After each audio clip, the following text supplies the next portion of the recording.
Hello and welcome back to Hornet Nation. I'm Ashley Donahue, hosting with Julian Downey. In today's episode, we bring to you the significance of varsity jackets, Introduce a new face alongside our girls water polo team in an edition of Coach's Corner, and meet the new athletic director, Ashley Mantha. All of this and more on this edition of Hornet Nation.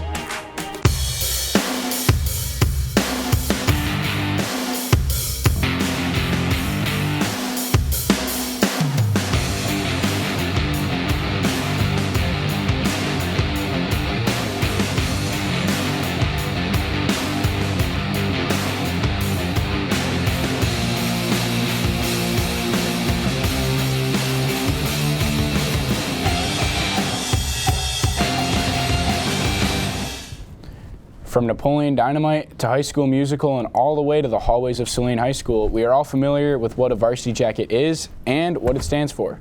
Sarah Burgess digs into the history of varsity jackets to examine how they've changed with time. You've seen them, you've worn them, you've wanted them. But how much do you know about the history of the varsity jacket?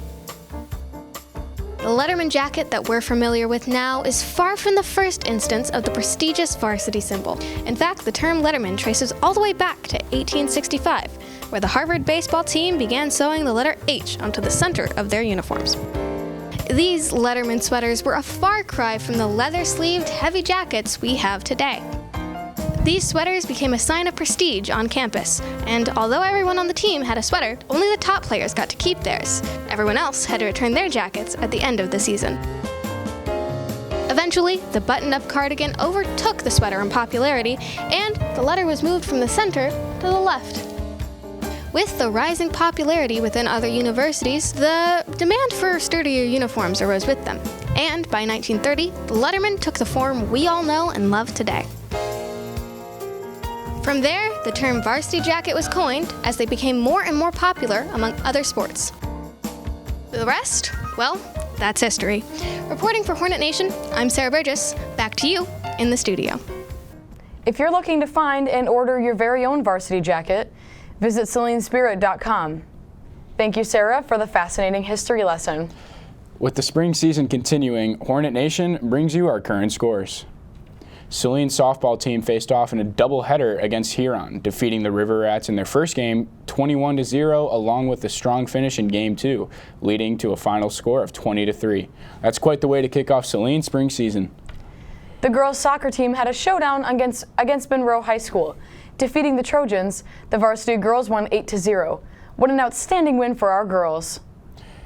Taking on the Ann Arbor Pioneers, the boys lacrosse team came out on top, winning 9-7 in a chilly battle. The girls' tennis team faced off Ypsilanti at home last Tuesday. The varsity Hornets outplayed the Grizzlies, winning the match 8-0. With a new season comes a new coach to the Saline Athletic Department.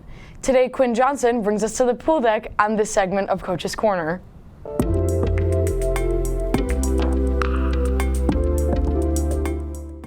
Hello Saline, I'm Quinn Johnson, and this is our season's first installment of Coach's Corner.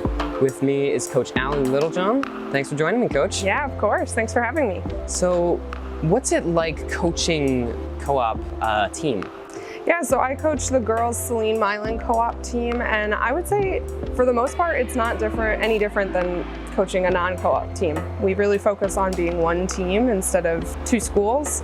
And we're just happy to have the extra numbers on the Saline side and to be giving the Milan girls an opportunity to play that they wouldn't otherwise get. What way would you describe yourself like as a coach? I guess as a coach I would describe myself as competitive and understanding. I do expect a lot from my players, especially while they're here with me at practice or in competition.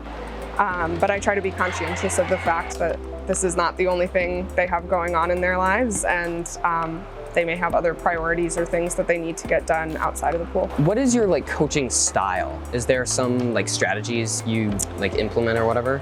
You know, this year we have, on a team of 16, we actually have 10 new players. So the vast majority of us have not played in season before.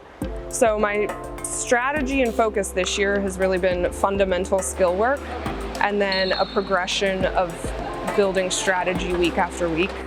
So that we improve throughout the season. Yeah, start with the basics and slowly work through it. That's really smart. Thank you. So behind you, there's a ton of banners and stuff, just kind of listing state runner-up, state champions, all that stuff. Does it feel like that's a bit of a heavy burden? I don't think it's a heavy burden for anybody but myself. I was on the 09 and 2010 runner-up teams. So I would be lying if I didn't say there was a part of me that, wanted to get that title. Yeah, I think that's everything. Sweet. Thanks for joining me. Yeah, no, thank you. Thanks, Quinn.